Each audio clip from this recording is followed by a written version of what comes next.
Halo malam teman-teman, kita ketemu lagi di channel Investor Crypto. Bareng saya Alvin. Dan saya ada di Investor Crypto. Tidak buka kelola dana, tidak buka paket premium, tidak buka titipan dana, tidak menerima dana. Semua adalah penipuan. Kita hanya buat Telegram. Investor Ya. Crypto tidak buka kelola dana. Yang mau join silakan baca di description-nya ya. Ini banyak yang nanya nggak dibaca, padahal di video disebutin. Oke. Nah, Gimana, Pin? Permarketan gimana? ini kita udah lama nggak berdua aja ya. Oh gitu? Banyak yang minta juga sih. Banyak yang minta juga di kalau Iya. baca komen. Iyalah, bosen berdua terus, ganti-ganti lah. Iya. Bitcoin masih berkisar di situ-situ aja. Benar Iya. nggak? Sebenarnya dari dulu kita pernah memberikan analisis bahwa sekarang itu sideways gitu. Dan itu tuh udah mau berjalan sebulan lebih kayaknya. Berarti benar sideways kan? Iya. Sampai kapan nih sideways ini? Ya menurut gua sih kalau tahun dulu pas bull run 2017 Agustus mulai naik lagi sih. Lama emang. Masih 2 bulan lagi berarti ya? Ya sebulan lah, sebulan lebih lah. Ya, tapi kan kebetulan gua kan join juga ya channel crypto banyak lah gitu ya. Emang ada juga yang prediksi 2 bulan lagi sih baru naik lagi. Iya, ini kripto tuh kayak yang cepat padahal mah lama setiap tren itu. Kalau lagi naik, naik. Kalau lagi turun, turun lama gitu. Kalau dari sideways nggak cepat juga gitu. Ini kita masih, gue dulu pernah bilang, boleh dicek di video-video sebelumnya, kita berada di 30 sampai 40 kan. Itu terus mau 40 turun lagi. Sekarang 36, kemarin 38 kan, begitu Kalau lu bilang apa Agustus karena apa deh? Apa karena histori aja? History kalau gua nggak ngerti technical selain historical data. Gitu. Dan ntar bakal wave-nya sekali lagi menurut historical data gitu ya. Ya, gua mah tetap konsisten kan, apalagi teman-teman Telegram tahu banget. Gua itu konsisten banget bilang bahwa bull run itu berakhir setelah akhir tahun atau awal tahun gitu. Gua masih komitmen gua.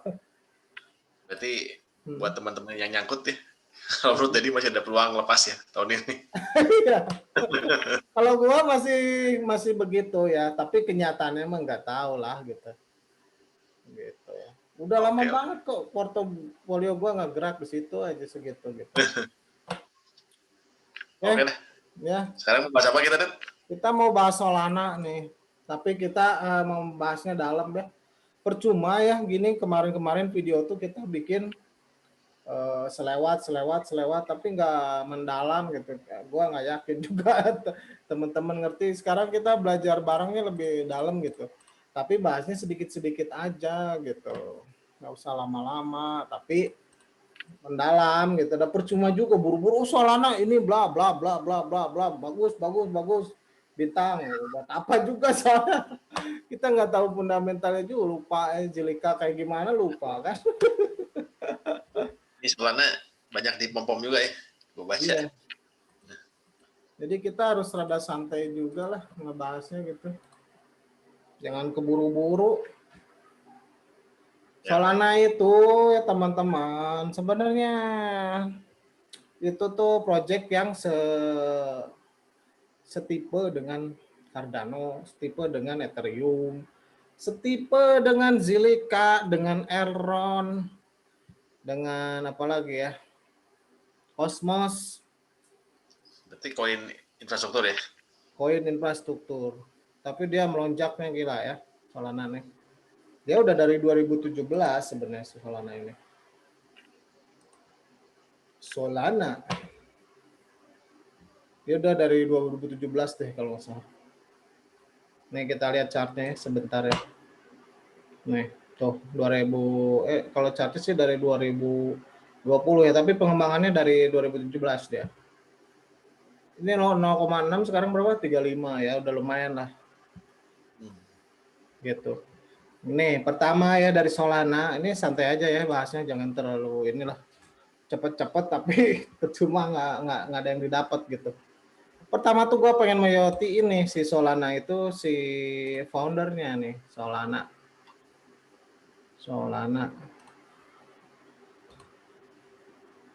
Gue pengen menyoroti si foundernya itu ya. Gini, si Solana itu foundernya itu yang menonjol itu cuma satu orang gitu.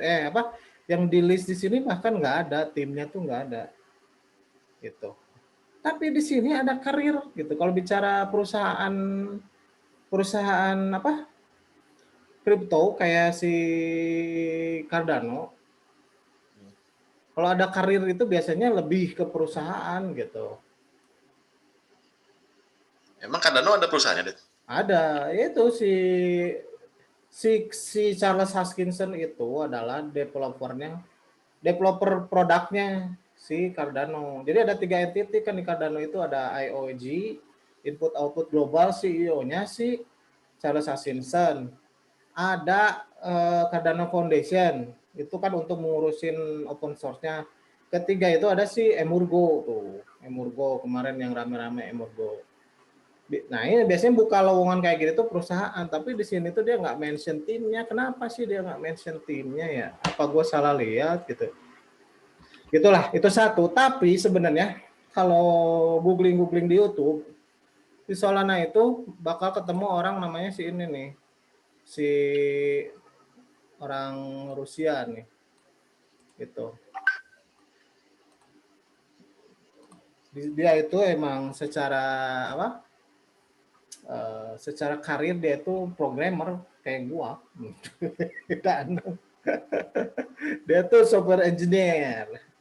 Title gua software engineer sekarang kan, bos. Nih, dia tuh ini dari histori kerjaan dia tuh programmer banget lah, software engineer, tapi dia bergerak sih emang di distributed system dia. Gitu. Nih, terutama yang ini nih, yang dari message terakhir dia di Dropbox, kan si Dropbox itu distributed juga kan. Dia kayak mulai tertarik kerjaan yang mulai, kan si blockchain itu sebenarnya distributed system ya, teman-teman. Distributed system tuh kalau teman-teman programmer tahu lah gitu. Jadi kan kalau program yang diprosesnya secara terdistribusi di banyak tempat, kayak blockchain itu yang dibilang distributed, itu salah satunya itu misalkan. Nah, dia bekerja di distributed system di sini yang pertama kali nih tahun 2017 dia udah bekerja di bidang distributed system. Kayak Dropbox tuh ya distributed juga gitu. Banyak berurusan dengan inilah. Makanya nih dia fokus ke distributed system dan compression. Nah, dia bikin distributed operating system. Jadi emang terakhir ya, ini kan 2017 kan menurut gua. Tadi dia di si Solana tuh walaupun ini launchingnya mungkin sekitar tahun kemarin. Saya 2017 dia udah ada dia. Gitu. Nah, cuman gua nggak ngelihat tim lainnya gitu di web itu kan. Kalau si Cardano kayak ini tim siapa ini gua ngerti itu tujuannya apa gitu. Dia nggak munculin, bahkan dia pun nggak ada si Anatoly Yukenko gitu. Menurut gua nih, gua ngerti banyak teman-teman yang untung banyak di Solana ya, gua ngerti lah. Tapi kalau dilihat profil developernya ya, kalau dibandingin Cardano jauh banget tuh.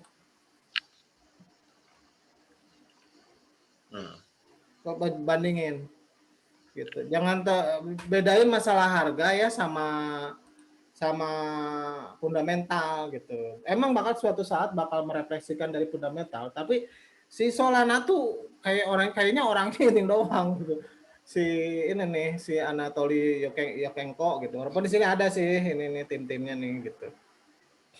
Ada tim-timnya nih lah gitu. Cuman dari segi profil aja nggak wow menurut gua. Dia tuh cuman software engineer aja gitu. Jadi kalau di Cardano ini ini cuma satu programmer doang. Maaf ya. Gitu. Bukannya gue mau ini nih, kalau lihat tim si Cardano yang pengembang Cardano ya. Ini kan saintisnya aja banyak gitu. Gitu. Karena yang dia kan yang bikin protokol nih, si Solana itu bikin protokol. Walaupun si Solana itu kan protokolnya itu berdasarkan hasil riset ya. Kalau si Cardano itu beneran bikin protokol sendiri, beda. Si proof of history itu adalah yang jadi kebanggaan di Solana itu adalah udah ada risetnya dari 40 tahun yang lalu katanya. Kalau si Cardano tuh bikin sendiri. Gitu, walaupun yang modifikasi gitu kayak gini. Timnya itu banyak banget. Saintis semua gitu yang bikin protokolnya. Terus yang bikin ngodingnya, yang developernya itu tuh si ini nih. Mana sih yang dibilang Bitcoin Jesus, si Duncan Code gitu. Dia punya gelar PhD gitu. Dia gelar PhD, dia ketua komunitas Haskell yang selama 20 tahun gitu. Dan ini cuma satu orang doang. Software engineer gitu. Kalau di sini banyak banget. Itu kayaknya di sini satu gitu, di sini satu pemimpinnya dia gitu. Di sini mah di bawah sih itu tuh gitu, di si Cardano gitu. Cuman ini mungkin si ini kali nih, si ini gitu. Mungkin bukannya ngejelekin gitu. Ini kalau kita bahas gitu. Ini kan kalau diklar yang si ini nih. Si ini kayak guru besar di universitas di ini deh. Di mana di Dublin gitu, lupa. Siapa sih profesor ini? Ini terkenal gitu. Emang dia saintis gitu. Saintis di bidang kriptografi gitu. Dan CV-nya juga ini ya panjang lah di dunia risetnya tuh gini. Sedangkan ini dia cuma seorang software engineer gitu, satu orang gitu.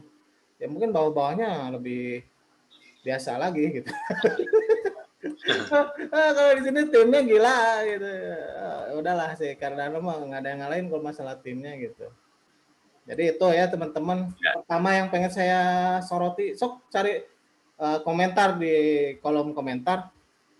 Kalau bicara tim gitu. Kalau kan dia ada yang bilang Solana, Ethereum sama Cardano killer katanya. Tapi dari segi tim ya nggak tahu. Tapi nggak tahu juga ya namanya kripto. Tapi dibedakan antara harga dengan fundamental. Tapi menurut gua dari segi fundamental si timnya, fundamental timnya nggak wow banget gitu. Dia seorang software engineer gitu. Jadi kalau dibandingin sama si timnya Cardano cuma satu orang di sini nih. Si ini mungkin ya. Iya. Sedangkan di sini wah banyak banget. Itu yang gua pengen soroti itu pertama timnya. Timnya itu dia yang cuma itu satu doang ya. Tapi gue nggak tahu lah, Bitcoin juga developernya nggak jelas siapa gitu kan, anonimus lah. Tapi dia nomor satu. Ethereum juga sama kan, dia cuma si Vitalik doang gitu. Nah tapi ya gitulah pokoknya pandangan gue terhadap Solana di timnya. Oke. Itu ya yang pertama itu. Kita bahas dua hal aja lah. Gue pengen bahas 4 slide lah di sini. Ini tadi ya. Teman-teman harus tahu tuh kondisinya seperti itu timnya. Sekarang bicara core teknologi dari si Solana. Nah ini yang mau gua bikin klarifikasi ini. Kan kalau teman-teman di Telegram bilang itu beda, itu si Solana itu proof of history, oke, gitu. Tapi sebenarnya proof of history itu dari Solana itu ya, dia itu sebenarnya cuma salah satu teknologinya aja di dalam Solana gitu. Jadi ada youtuber besar di kripto. Jadi si proof of history itu bukan mekanisme konsensus dari Solana, bukan. Sebenarnya si Solana itu POS juga, proof of stake juga gitu. Makanya ada staking di Solana gitu. Cuman core teknologinya itu adalah proof of history gitu. Jadi yang dibangga-banggakan tuh ini.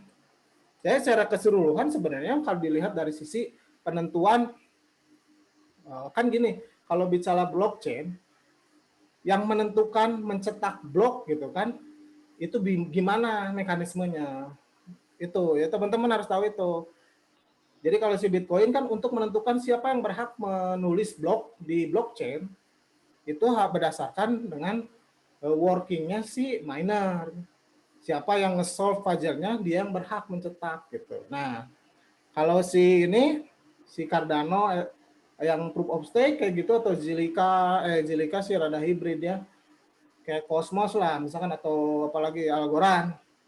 Yang berhak mencetak blok di blockchain adalah di random berdasarkan proporsional terhadap staking si poolnya.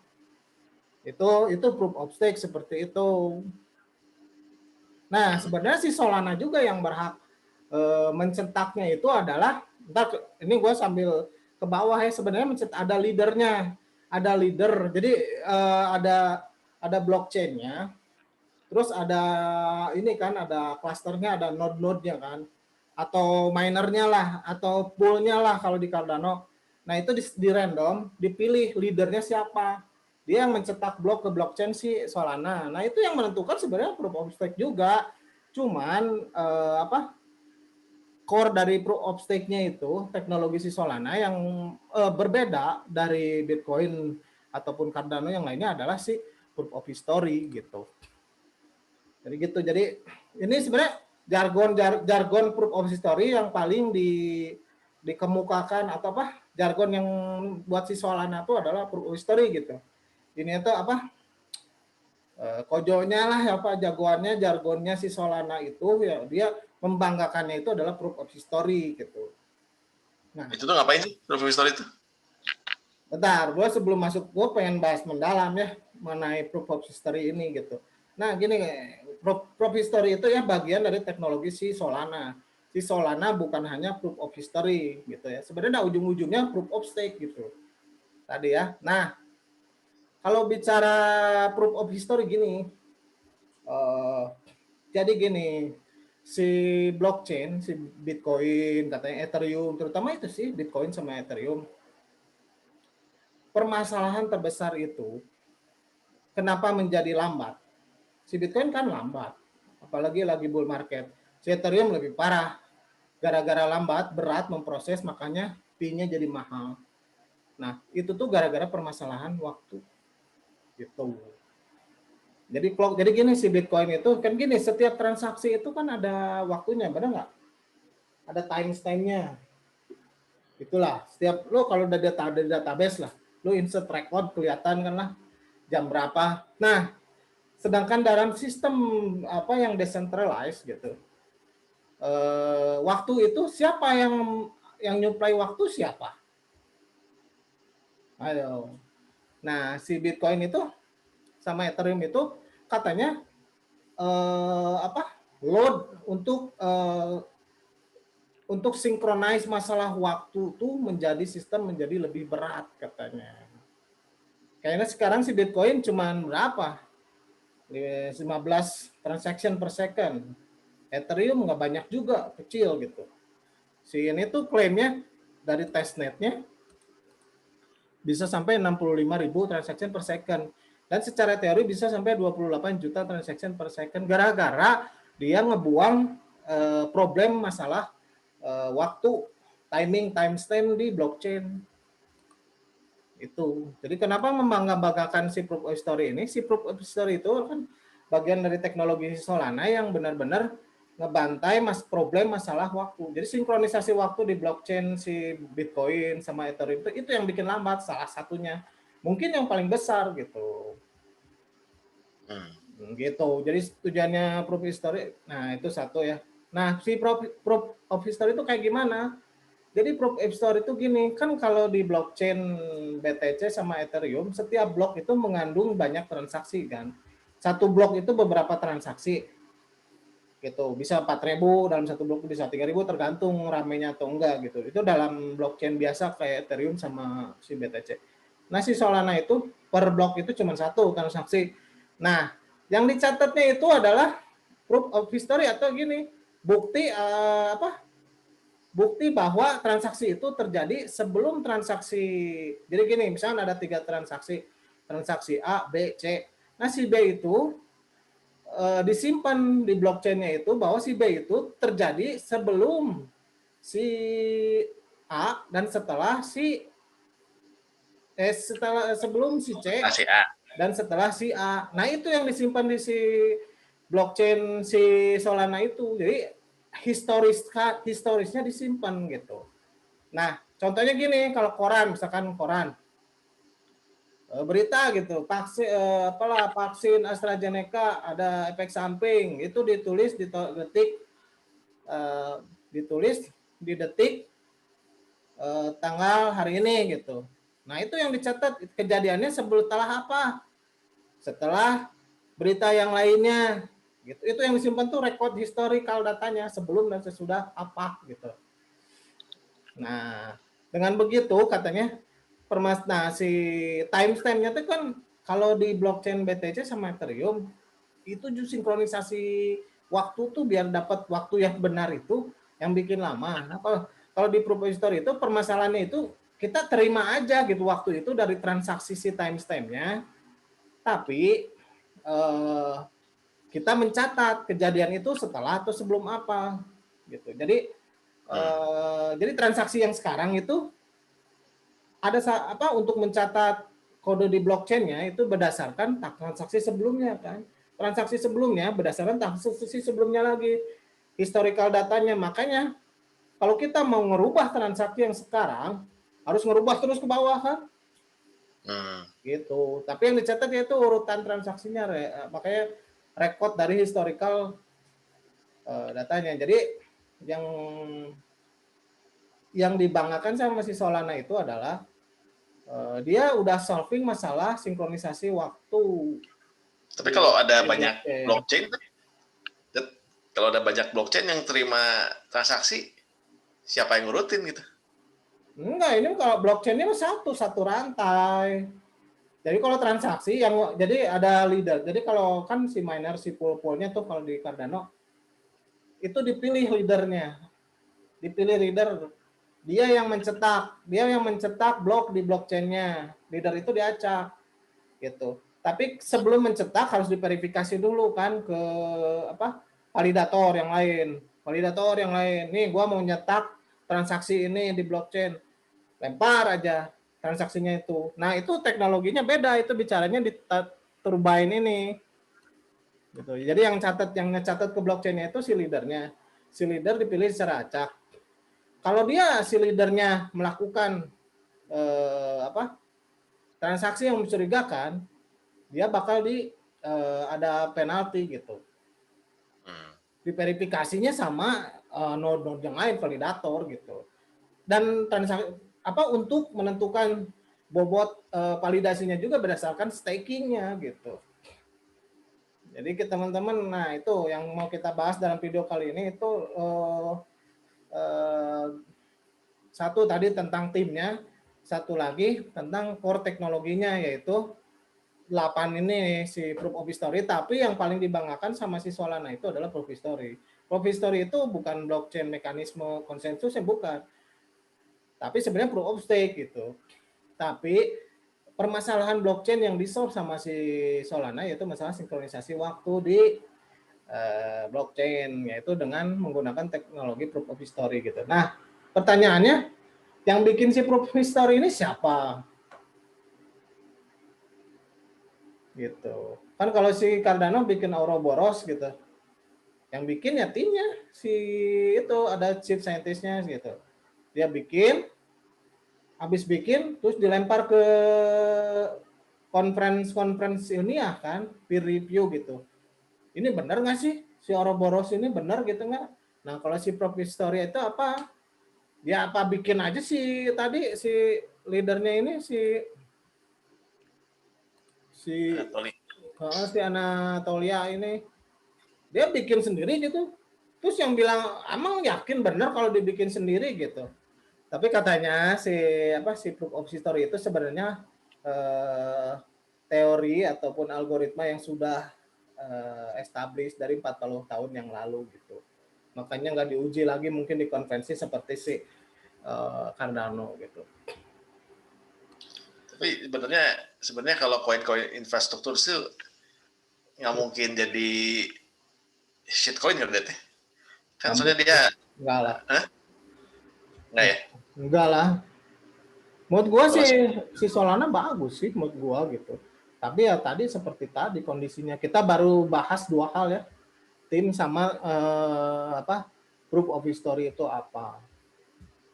Jadi sebenarnya nggak ada deh kalau infrastrukturnya shitcoin sih nggak ada harusnya. Nggak ada lah. Pasti orang-orang bikinnya juga pasti dipikirin dulu gitu ya kalau yang infrastruktur sih. Oh, dipikirin banget. Menurut gua sih dipikirin banget sih itu. Dan bukan yang bikin cuma sebentar-sebentar, biasanya udah 3 tahun gitu. Gitu. Kita sebelum kita bahas ke bawahnya gitu, arsitekturnya seperti apa, terus smart contract-nya seperti apa, partnership-nya seperti apa, tokenomics-nya seperti apa, entar ya. Sekarang part 1 ini aja dulu. Soalnya terlalu panjang dan saya juga mungkin belum jelas juga. Ya, oke. Jadi gitu ya. Part 1 cukup ya segini dulu ya. Cukup, ngapain lama-lama lah. Tapi jelas kita minimal ngerti lah apa sih bedanya Cardano sama si Solana gitu. Oh, si Solana tuh dia punya proof of history itu ya, seperti tadi gitu. Paling tidak bisa menjelaskan dan dia terutama sih menurut gue di si Solana ini solving masalah sinkronisasi waktu di permasalahan blockchain gitu. Oke. Jadi cukup dulu ya buat part 1-nya hari ini. Ya. Ya, buat teman-teman yang ada pertanyaan nanti bisa ditulis di kolom komen ya. Oke.